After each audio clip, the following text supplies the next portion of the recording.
Gospodin s vama. I s duhom tvojim. Čitanje Svetog Evanđelja po Luki. Slava tebi, Gospodine. U ono vrijeme dođe Isus u Nazaret gdje bijaše othranjen. Uđe po svom običaju na dan subotnji u sinagogu te ustane čitati. Pružiše mu knjigu proroka Izaije.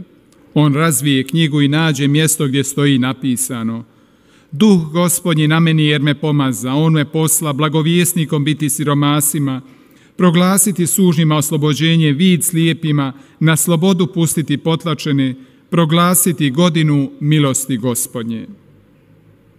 Tada savi knjigu, vrati je poslužitelju i sjede. Oči svi u sinagogi bijah uprte u njega. On im progovori: danas se ispunilo ovo pismo što vam još odzvanja ušima. I svi su mu povlađivali i divili se milini riječi koje su tekle iz njegovih usta. Govarahu: nije li ovo sin Josipov? A on im reče: zacijelo ćete mi reći onu prispodobu, liječniče, izliječi sam sebe. Što smo čuli da se dogodilo u Kafarnaumu, učini ovdje u svom zavičaju. I nastavi: zaista kažem vam, ni jedan prorok nije dobro došao u svom zavičaju. Uistinu kažem vam, mnogo bijaše udovica u Izraelu u dane Iline, kad se na 3 godine i 6 mjeseci zatvori nebo, pa zavlada velika glad po svoj zemlji. I nik jednoj od njih nije bio poslan Ilija, dolik ženi udovici u Sarfati Sidonskoj. I mnogo bijaše gubavaca u Izraelu za proroka Elizeja, i ni jedan se od njih ne očisti doli Naman Sirac. Čuvši to, svi se u sinagogi napune gnjeva, ustanu, izbace ga iz grada i odvedu na rub brijega na kojim je sagrađen njihov grad, da ga strmoglave. No on prođe između njih i ode. Riječ Gospodnja. Slava tebi, Kriste. Gospodin me posla blagovjesnikom biti siromasima. 기쁜 소식을 전하도록 가난한 이들에게 기쁜 소식을 전하도록 나를 파견하셨다. 예수님께서 이 말씀을 당신의 공생활을 시작하시면서 하신 말씀이었습니다. 그 말씀은 꼭 당신의 사명으로 선포하시는 모습입니다. 그것이 바로 나의 프로그램이다라고 천명하시는 모습으로 보입니다.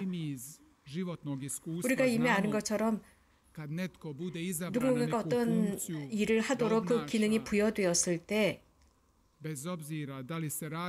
예를 들어서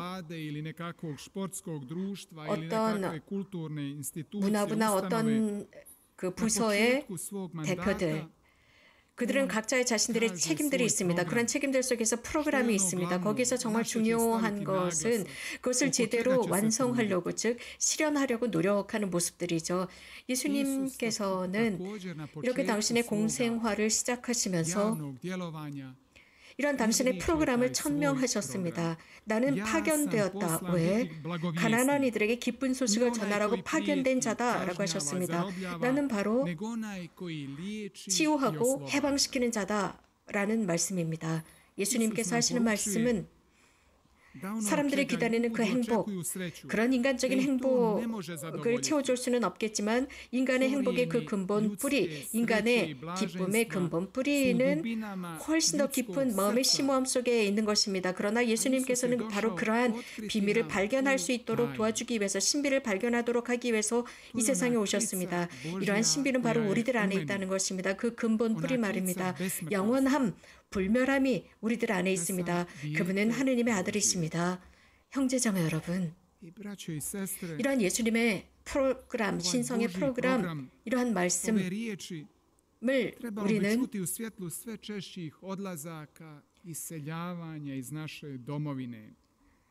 이런 우리들의 조국에서 많은 사람들이 떠나고 있는 상황 이런 관점에서 보아야 합니다. 하느님께서는 지복직관에 관해서 말씀하셨습니다. 내 마음은 어떤가? 나는 멀리 떠날 수 있습니다. 내가 그것을 찾지 않는다면 나는 그 행복으로부터 더욱 멀어집니다. 바른 장소, 바른 상황 속에서 그 진정한 행복을 찾아야 합니다. 내가 떠나면 떠날수록 나는 그것을 찾을 수가 없습니다. 그것을 바른 장소에서 찾아야만 진정한 행복을 구할 수 있는 것이죠. 예수님께서는 우리들에게 이러한 하나님의 삶이 얼마나 멋진 일인지, 그것은 어떤 것으로도 살 수가 없다는 것을 말씀해 주고 계십니다. 단지 그것은 우리가 받을 수만 있습니다. 선사되는 것이기 때문이죠. 바오로 사도는 이런 말씀을 하셨습니다. 우리들의 신앙은 인간적인 지식의 바탕을 두는 것이 아니라 하느님의 권능의 바탕을 두고 있다고 했습니다. 형제자매 여러분, 이해하기 어려운 말씀이죠. 가끔씩 그렇습니다. 유대인들은 메시아를 기다리고 있었습니다. 자신들을 구원하고 해방시키리라 생각했습니다. 로마 제국으로부터 말입니다. 그래서 그들은 해방을 맞을 것이다 라고 고대하고 있었는데, 예수님께서는 또 다른 형태의 자유, 해방에 관해서 선포하십니다. 하느님의 자녀들로서의 해방 자유입니다. 바오로 성인은, 여러분은 성령을 받았습니다. 자유의 영을 받았습니다. 그 자유의 영을 통해서 우리들은 비로소 하느님을 아버지, 주님이라고 부를 수 있게 되었습니다. 이것이 바로 진정한 자유입니다. 인간이 기다리는 것, 그래서 인간이 더 이상 어떤 것으로부터 묶여있거나 애착되거나 혹은 어떤 집착이나 중독으로부터 짓눌려 있는 상태가 아닌, 어떤 것으로도 짓눌리거나 묶여있지 않은, 이기심의 노예가 되어있지 않은 하느님의 자녀들로서의 자유, 이것이 참 자유입니다 라고 선포합니다. 하느님께서 바로 나를 이런 모든 것들로부터 해방시키십니다. 정말 우리가 자유인이라면 우리는 느껴야 하는 게 있습니다. 즉 하느님께서 우리 모두의 아버지라는 것입니다. 하느님께서 우리 모두의 아버지시라면 모든 사람들은 형제이고 자매이겠죠. 그래서 어떤 누구도 우리는 두려워할 필요가 없는 것입니다. 예수님께서 이 세상에 오신 이유는 억압받는 이들을 자유롭게 하기 위해서입니다. 그분 안에서는 어떤 누구도 억압되지 않습니다. 어떤 누구도 서로 감옥에 가두려고 하지 않습니다. 우리는 자주 이웃들을 묶어놓으려고 합니다. 그들을 강요하고 어딘가 가두려고 합니다. 즉 강요하려고 합니다. 우리들의 주장을 그들이 받아들여 주기를 강요합니다. 아주 습관처럼 그렇습니다. 우리들의 가정생활에서, 결혼생활에서 그렇습니다. 그렇게 상대가 나의 주장을 받아들여 주지 않으면 말다툼으로 이어집니다. 그러나 예수님께서 우리들에게 하시는 말씀은 어떤 누구도 묶어두지 말라였습니다. 어떤 누구도 그의 존엄을 건드리지 말고 그를 지배하려고 하지 말라라는 말씀입니다. 우리들의 이기심으로, 우리들의 교만과 우리들의 거만함으로 그들을 묶어두지 말라고 하십니다. 우리 모두는 이런 부분에 있어서 전문가라고 할 수 있지 않을까요?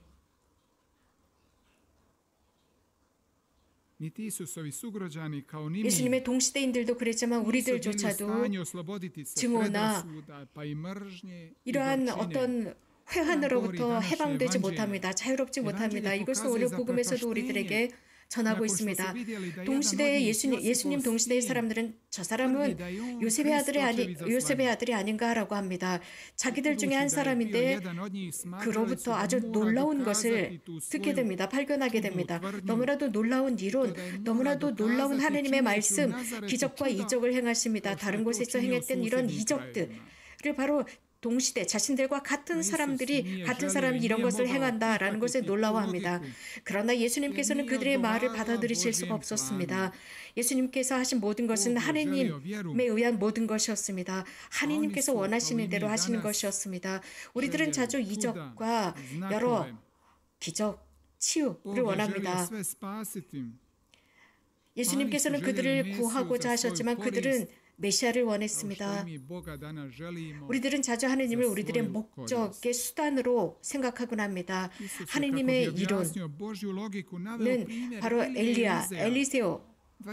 엘리사의 예를 듭니다. 엘리야와 엘리사는 유대인들이 아니라 이방인들이라고 생각하는 사람들에게 파견되었다라는 말씀을 예로 들고 있습니다. 하느님을 신뢰하는 그 사람들에게 보내졌다는 것이죠. 구원을 향해서 마음을 열고 있는 사람들에게 보내졌습니다. 구원은 모든 사람들에게 해당되는 것입니다. 유대인들만이 아닙니다. 이러한 예수님의 말씀을 그들은 받아들일 수가 없었기 때문에 예수님에게 폭력을 가합니다. 그래서 예수님을 낭떠러지 떨어뜨리려고 도성 밖으로 끌고 나갑니다. 폭력으로 바뀝니다. 그들은 놀라워하면서 들었다가 결과는 폭력성, 난폭성으로 바뀌어버립니다. 형제자매 여러분, 오늘 복음이 우리들에게 제시하는 것은 예수님의 공생활은 이렇게 거부로부터 시작됩니다. 사람들의 배척으로부터 시작됩니다. 모든 예언자들은 이런 일을 당합니다. 갇혀있는 사람은 하나님께서 자신을 해방시키지 못하도록 늘 문을 닫고 살아갑니다. 이것은 우리들의 경험에 비추어 보아도 그렇습니다. 누군가가 어떤 중독에 빠졌거나 무엇인가에 갇혀 있을 때 그들은 마음을 열려고 하지 않습니다. 예를 들어서 알코올 중독 같은 경우 그들은 거기에서 해방되려고 하지 않습니다. 자신의 문제를 보려고 하지 않습니다. 그래서 그의 반응은 꼭 오늘 이렇게 폭력과 난폭함을 행했던 나자렛 사람들과 같습니다. 심지어는 죽이려고 위협까지 합니다. 그들은 자신들의 어떤 고집, 아집으로부터 벗어나려고 하지 않습니다. 그러나 예수님은 그런 위협 또 겁내지 않으시고 하나님의 사랑을 믿으시면서 앞으로 전진하십니다. 우리는 이런 상황이 펼쳐졌을 때 실망하게 됩니다. 뒷걸음질 치게 됩니다. 누군가를 해방시키려고 할 때 굉장히 어려운 상황에 빠져 있을 때 왠지 하나님께서 멀리 계신 것 같습니다. 하나님은 어떤 일을 하실까요? 하나님께서 멀리 계신 것처럼 여러분들이 느끼고 계실 때 하나님은 어떤 일을 하고 계실까요? 그런 이야기가 있습니다. 어떤 제자가 스승에게 묻습니다. 스승님, 누군가가 하나님께 속해 있다고 하는 그 사람이 가끔씩은 하나님이 부재한다고 느껴지는데 이게 어쩐 일입니까? 라고 물었습니다. 그러자 스승은 이런 답을 하죠. 이렇게 설명해 줍니다.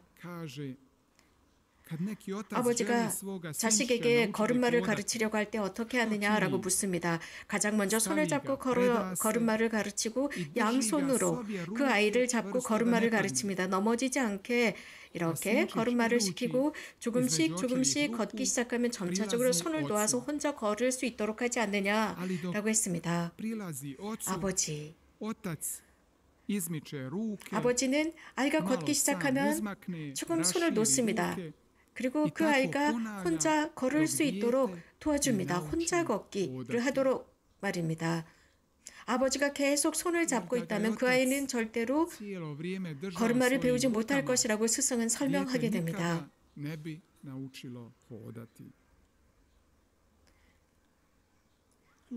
사람들은 이런 생각을 했었습니다. 사람은 주님께 도달하기 위해서 정말 많은 노력을 해야 된다. 많은 지혜가 필요하다라고 생각했습니다. 우리가 상상하는 것 이상으로 많은 노력이 필요하다라고 생각했습니다. 주님께 도달하기 위해서 주님께서 우리들과 함께 하지만 주님께서는 늘 우리들과 함께 하시고 우리 곁을 떠나지 않습니다. 하지만 그 아버지가 아이에게 걸음마를 가르치는 것처럼 우리는 그 아버지를 느끼지는 못하지만 아버지는 늘 항상 곁에 있습니다.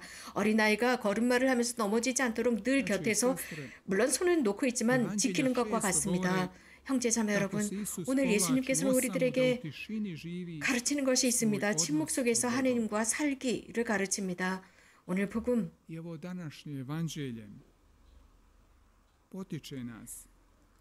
오늘 복음은 우리에게 다시 한번 이웃을 제대로 듣고 하나님의 말씀을 듣는 법을 가르치고 있습니다. 예수님께서 하시는 그 말씀, 우리가 그렇게 할 때 그 말씀을 이해하게 됩니다. 행복의 근본 뿌리는 인간의 마음 깊은 곳에 있다. 그렇기 때문에 그것을 발견할 수 있도록, 신비를 발견할 수 있도록 하기 위해서 예수님께서 오신 것입니다. 그 뿌리, 그 영원 불멸함, 그것이 우리들 안에 있습니다. 왜냐하면 우리는 하느님의 아들과 딸이기 때문입니다. 우리가 이것을 이해했을 때 우리들의 영혼은 자유로워질 것입니다. 아멘.